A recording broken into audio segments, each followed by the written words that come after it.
My name is Rang Sukha. I'm currently work at the Ministry of Environment as a Deputy Director of the General Directorate of Natural Protected Area. I graduated from the University of Adelaide since 2013. I've got a master's degree in Environmental Policy and Management.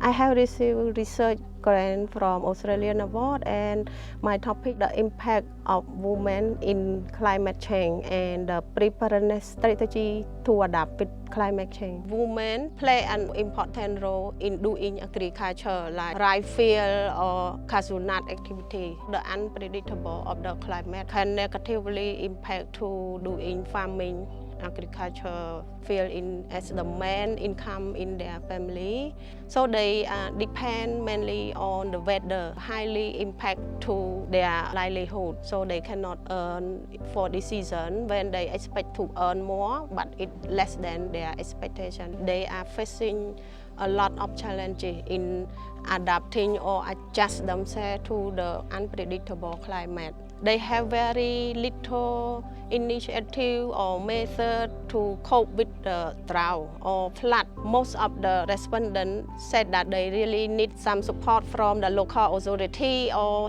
from the NGO, from the central government to provide some kind of training with the modern agriculture.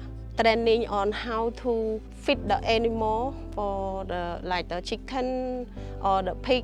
Currently, we have circular strategy for the environment sector from 2023 to 2028, which is focused on the clean, green, and sustainable. And the goal is to mitigate and adapt of the climate change as well. And we also have the national strategy for climate change adaptation. We actually have a strong policy document.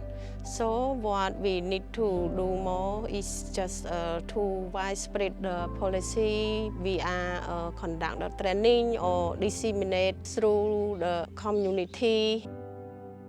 I would really recommend in the strategy we should mainstream gender role in the policy. When they have announced the research grant, I think it's a very good opportunity for me as a government officer, as we need to have build up our capacity, especially related to research and also on climate change. I would really recommend the young graduated from the Australian Award to apply for the research grant because they can have an opportunity to build up their capacity for further work. They can have an opportunity to continue their PhD.